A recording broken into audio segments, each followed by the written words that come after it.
What's good, everyone? Welcome back to the SU Gang Podcast, man. It's me, Mal, joined as always by Austin. We're trying to get Bobby here today, but looks like he's not available. It's all good. So it's just gonna be the two of us. We're gonna do a little recap on what's happened this week in the NFL world, and then there's a bunch of other sports news that's been going on. Pretty cool. March is a very, very interesting time of the year when it comes to sports. March Madness, World Baseball Classic. We had history made in the NBA, so I can't wait to get to all this, man. All right, how you doing, Austin? I'm doing good, thank you. I just started my spring break, so I'm here in Austin right now. I know Bobby's about to be done with it. I don't know what your situation is, Mal, but yeah, pretty crazy. Also, just want to say thank you guys for all the support. Mal's been working overtime, and we got a bunch of shorts that are pumping out, and some of them are getting some views. We just uploaded the last episode, even though it was recorded on Tuesday, so apologies for that delay. So this is like a follow up from a lot of stuff that happened since, and then we also are doing this on Friday night, and we got a few new subscribers as well. So just appreciate it, guys, and stay tuned. We're really trying to make this work, but a lot has happened. So for starters, we'll briefly touch on the Trey Hendrickson thing. When we recorded the last video, that was just when the Maxx Crosby trade happened, and I forgot to mention it, but that night was crazy because Bam Adebayo the same night dropped 83 freaking points. He smashed DeAndre Jordan's, I believe, free throw attempts record all time in a game, and he actually set that twice back to back years. Fun fact. So that was insane. It is a little controversial because he went to the line, free throw line a lot. But I'll say this, I think getting to the line is still pretty ethical. It's not like Kobe's 81 point game. I still will put Kobe's and Wilt's all time scoring games a lot higher than that. But I think the main reason you could argue was a bit controversial is not the free throws, because even a Wizards fan I follow admitted to them fouling Bam a lot. It's the fact that in a blowout situation where there was like 10 minutes left and you could have pulled the starters, you didn't pull Bam. You pulled them literally in the last like 92 seconds of the game.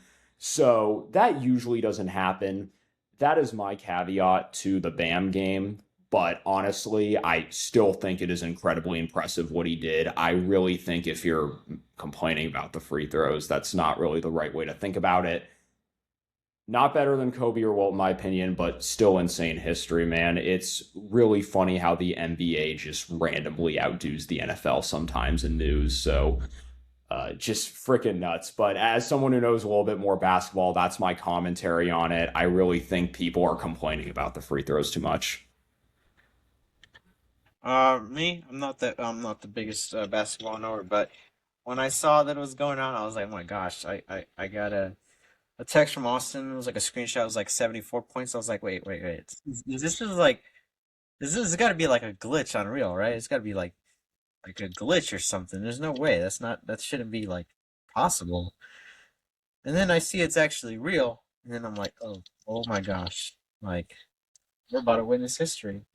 And this was as the Crosby news was going on, so I wasn't even focused on basketball. Also, sorry, I said DeAndre Jordan. I meant Dwight Howard. He did it with the Lakers and the Magic, I believe, in back-to-back years. So, quick correction. Sorry about that.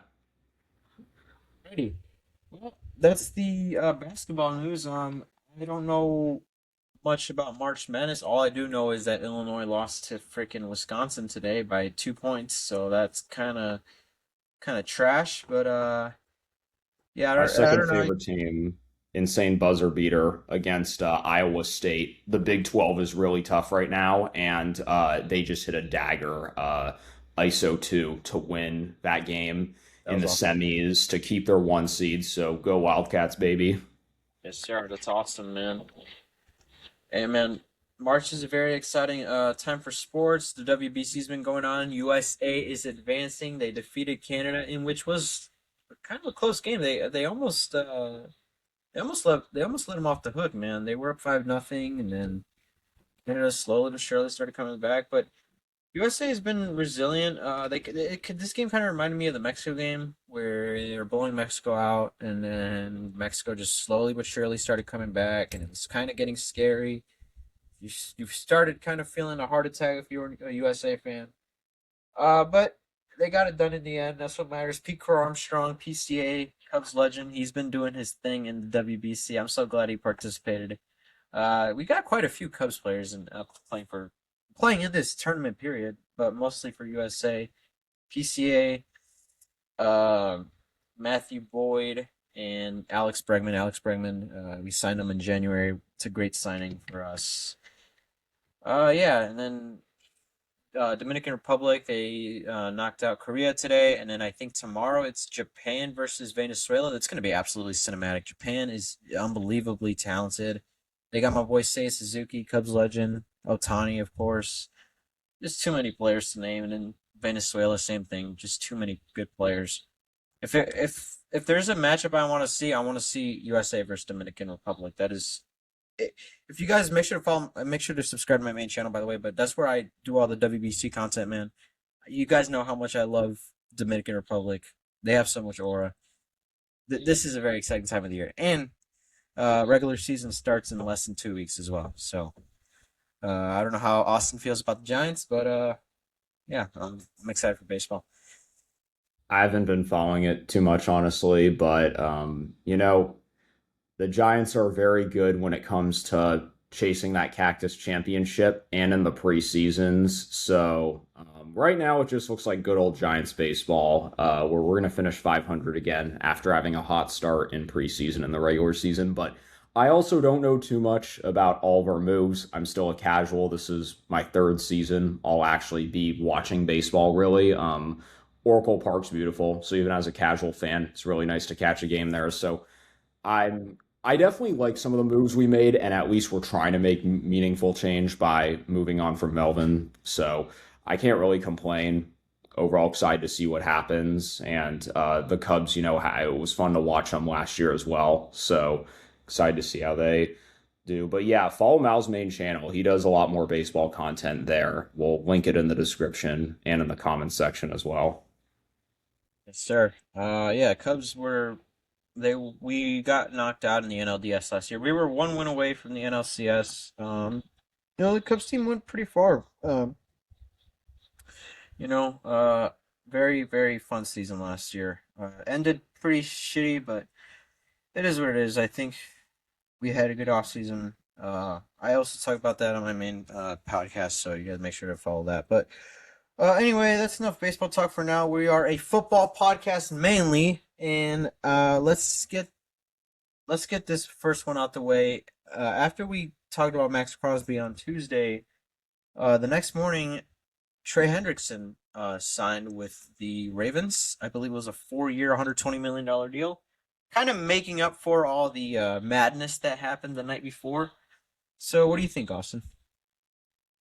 Yeah, I mean, there's definitely some controversy. I think at first I didn't think much of it, but then I started to really look at the controversy a bit. I think what happened was the Ravens just got cold feet. I did not expect Crosby to honestly be traded for two first round picks. I thought there'd just be a first, a few more draft picks, this year, next year, and a couple players. But yeah, I don't know. I think they just got cold feet. And as a team that's really losing a lot of free agents, you're starting to think, hey, I think we really need those two first round draft picks because the Ravens draft well defensively. So, especially too. So, and I feel like in general, they've at least had decent first round picks so far in their recent careers. So, I think they just are like, you know what? We have a bunch of money that we would be investing in Maxx Crosby anyway, but why don't we just go sign Trey Hendrickson, even though he's a bit worse and older, more injury concerns, but still a premium edge route, like pass rusher, but without the first round picks. And technically, what they didn't do was illegal or anything. Was it maybe a bit shady? Yes, but it was still within the system, so they just backed out. And that's really just it. They just realized, hey, there's a better offer out there. Trey Hendrickson's market isn't as insane as people think, but it definitely is a bit of a ramification move. Like, I really wonder how the Raiders are going to deal with the contracts they sold because they thought he'd be gone. Yeah, I think they are he's honoring the contracts because technically speaking, you can't really like penalize them like that. But definitely like a rare L for a big L for a lot of teams that wanted to pursue Max. But hey, he's still on the table, and I think the Bears are still a very favorable team that could end up with him. Seahawks wise, I'm not really starting to feel it anymore just because of the limited draft capital we have. Do we have the cap space? Yes, but do we need to pay JSN and Spoon? Also, yes. I'd rather take a chance on like a upside guy, but who knows?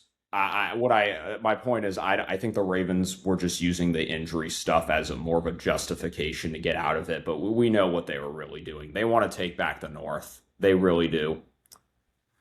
yeah. I yeah, that's a good point. The Bears. Listen, we've lost a ton of defensive players now. I do feel like in some ways they do get burned a lot in the secondary. We're very turnover prone, so I guess I shouldn't be too mad, but we haven't really done much to kind of make the replacements. We have a lot of draft picks this year, and I guess we're gonna go defensive heavy this draft. We're just gonna use all the draft picks, but we have cap space, man. There's no reason for us to not go sign guys like the Titans released Legere Sneed. I was thinking maybe go sign him. We True, need yeah. another safety. Brisker and Byard left after we signed Kobe Bryant, so now we're missing. And C.J. Gardner Johnson left, and he's on the Bills now. So like we literally just our whole safety room is gone, and all we did is just get Kobe Bryant, which I like Kobe Bryant. Don't get me wrong, but yeah, I guess we're gonna go full on draft mode, and yeah, cool, but make a signing before you can. Try to at least. And if you want to go all in for Maxx Crosby, go ahead. You have a ton of draft picks. We have the cap space. We are under the cap, I believe, like 20 million or something. We like 20 25 million or something like that. We can find a way, structure some contracts and try to get Maxx Crosby paid if we do trade for him, which would be awesome. And I just don't see us drafting an like if we draft an edge rusher, I need him to be fucking rookie year Micah Parsons, bro. If this defense is gonna be good, I'm not joking about that. So it's either that we get lucky with that, or we fucking get Maxx Crosby, be for real, and then go for a freaking championship. Honestly, we have the offense. Colston Loveland is going to be fucking like Colston Loveland, and I've said this to Austin before, off camera. Colston Yeah, I Loveland, was praising him best last episode too, man. for me, I think he's the best player on the Chicago Bears. Like period. Like I don't I know Caleb Williams, all that. No, the best player on the Bears is Colston Loveland. I don't care what anyone says. He is fucking amazing. I know he had a slow first half, but that was more due to us trying to use Cole Kmet more, and then we realized that Colston Loveland was just better by week 9. And then by week 9, we were like, okay, yeah, no, Colston Loveland, he's our tight end one for sure. We're gonna give him the ball like as much as we possibly can, and got like what 650 yards the final like 8 weeks of the season. It was fucking 713 on the whole season, by the way. That's yeah, like how insane he was. yeah, and he had like 100 going into like week 9. So Yeah, like there needs to be more respect put on Colston Loveland's name. It's crazy. yeah, he's awesome, and he came up big for us in that playoff game against the Packers. So yeah, I love him. So yeah, I'm looking forward to what the Bears can do, but the defense is definitely a concern for me right now. Obviously, the draft's still not here, so we'll see what they do. But Would you prefer secondary or like edge? Because I think there are some good edge and even D linemen you could get. But I I feel feel like, like you still got to prioritize secondary. yeah, I yeah, don't really know though who's good at safety in the first round though. I'll say that. Like I only know three corners, and I don't know if they're going to be at any of the like spots near you. see, the thing is, I think that the Bears can do a good job of drafting in later rounds, and I think we can get our secondary in later rounds, and there's still some decent secondary guys available in free agency. I know Harrison Smith is up there in age, but I wouldn't mind getting Forgot him. about him. Oh my I God. wouldn't mind getting him. I wouldn't mind getting Sneed. We still have Kyler Gordon and Jalen Johnson, so it's not too bad. And Kobe Bryant, but we need some safety help. And then for me, the main prioritization should be getting a good edge rusher, one that can really make impact. And I just think you need to get Maxx Crosby. And you know, um, if that doesn't happen, fine. But you need the Pope on your side, and you need the Pope to fucking give whatever edge rusher you get, fucking rookie year Micah Parsons powers, because we need that bad, like really really bad. And hey, you know what? Talked about Kayvon Thibodeau. At this point, honestly, just if you want, go for him. I don't even care anymore. But get an edge rusher, get a good one. Right? But yeah, that's enough Bears talk for now. How about we run through a couple of the free agency moves, like basic ones as well.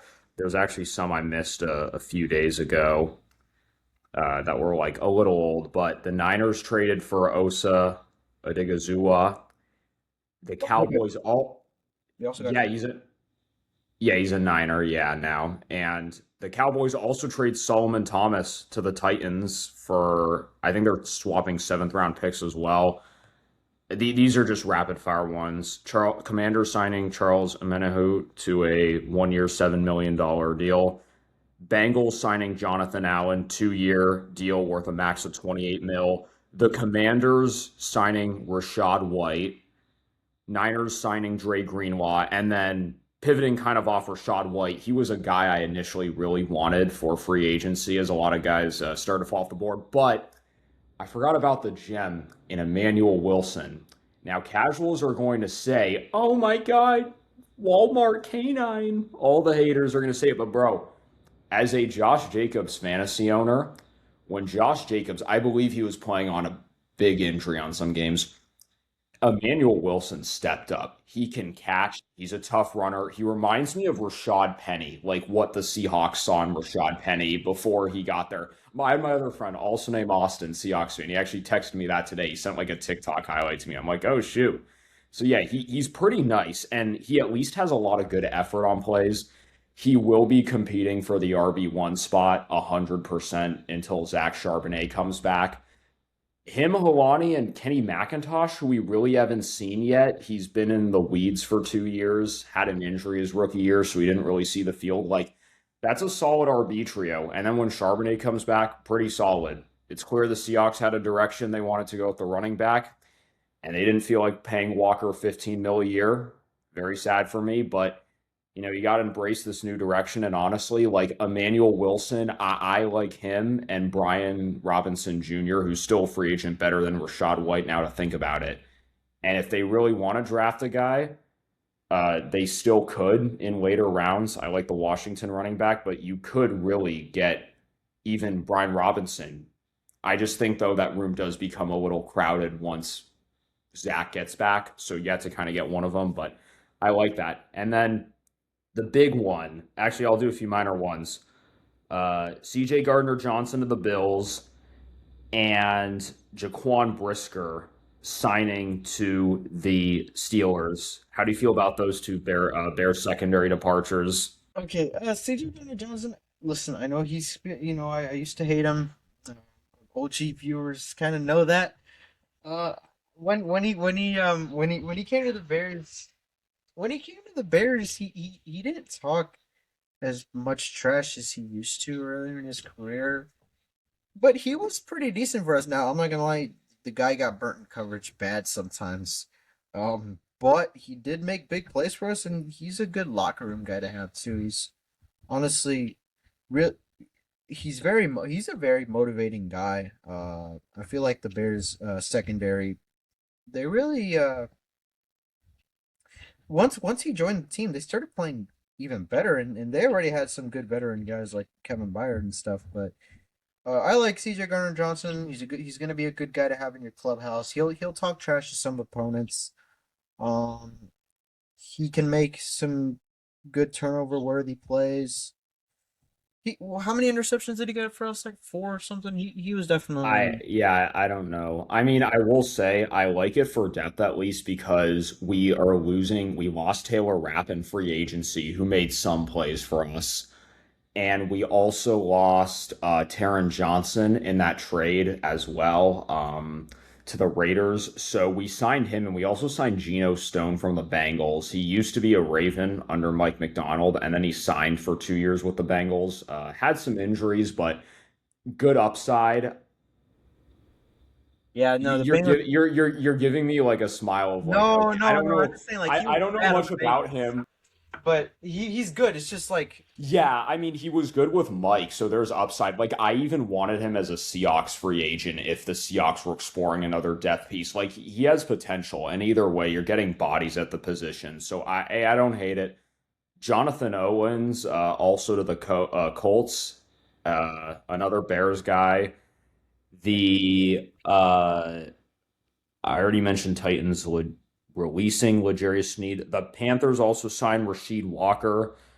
Very good 1 year deal chance on a guy. I don't know much about him. I just know in Madden he's a very popular tackle to get a rebuild if you're rebuilding a team. But overall, like I like what the Panthers have been doing, man. I think they really have a shot to win the division again. Saints are getting better. Bucks not firing Todd Bowles in this firing cycle is it's a choice.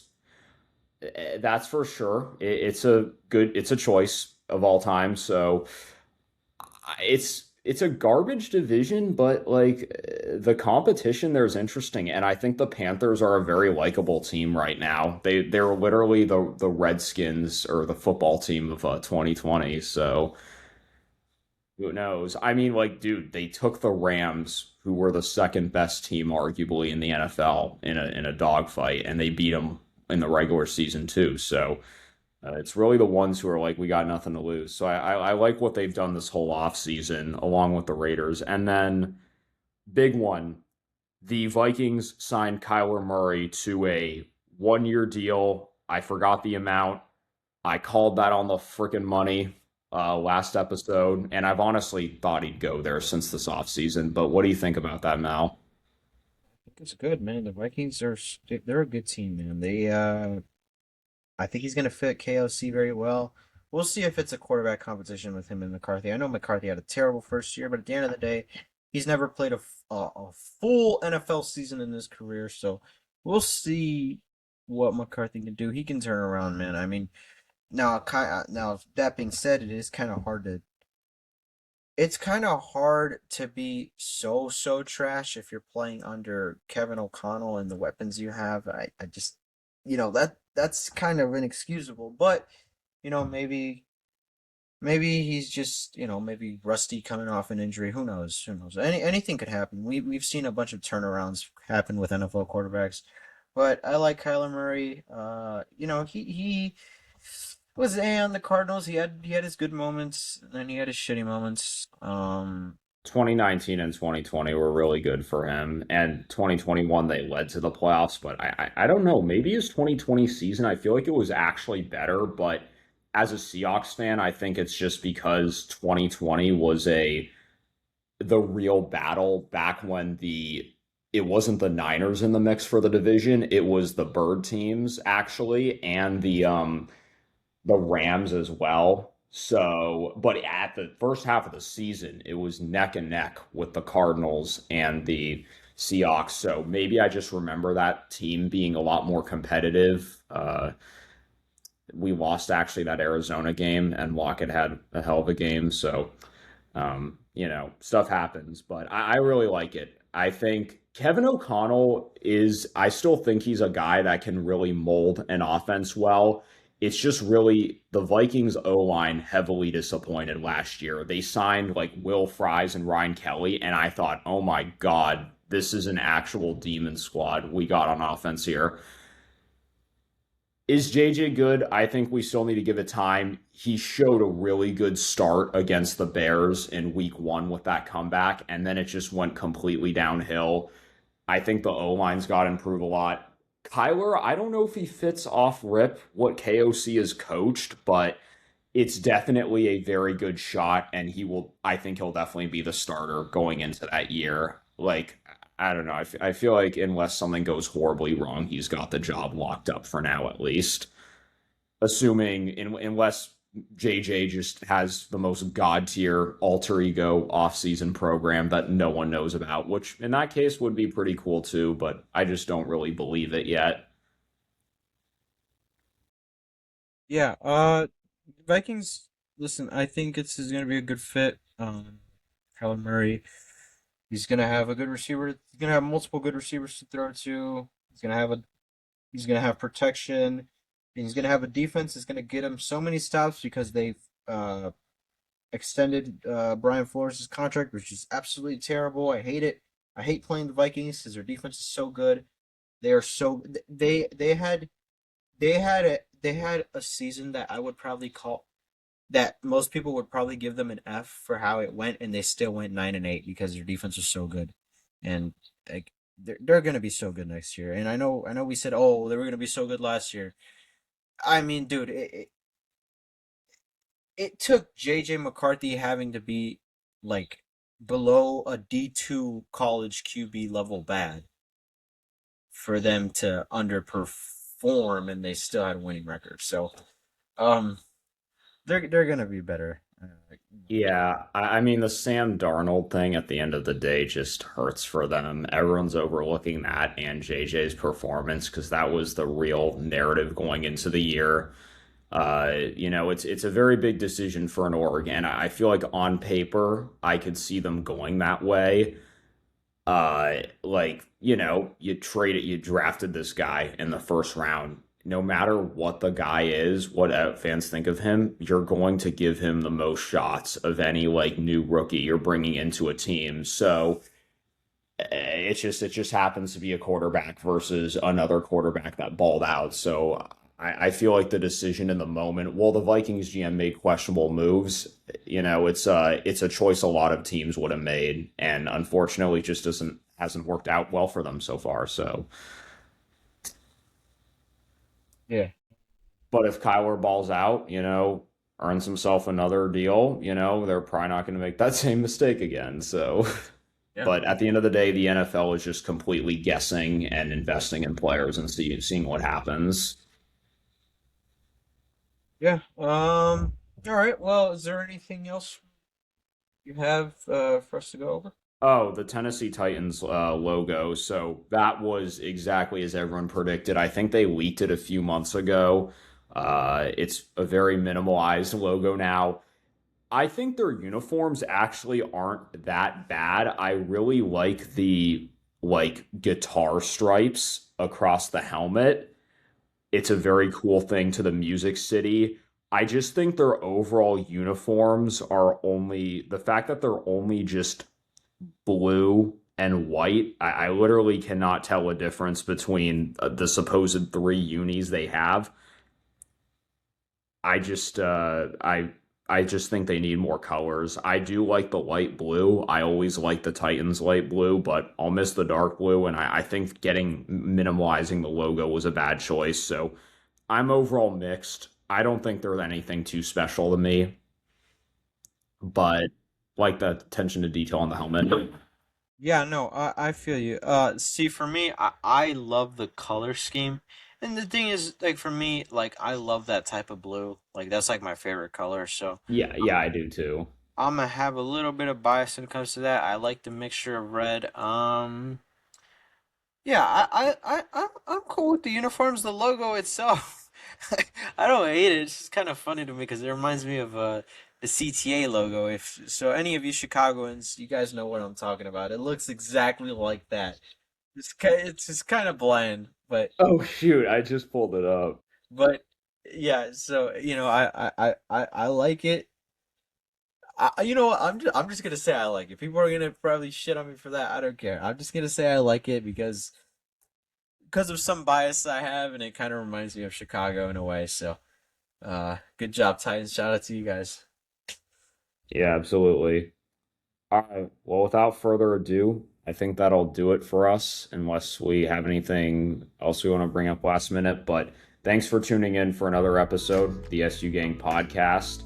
And Mal's going to whip this up and get it edited, and we'll see you in the next one. Y'all have a good weekend.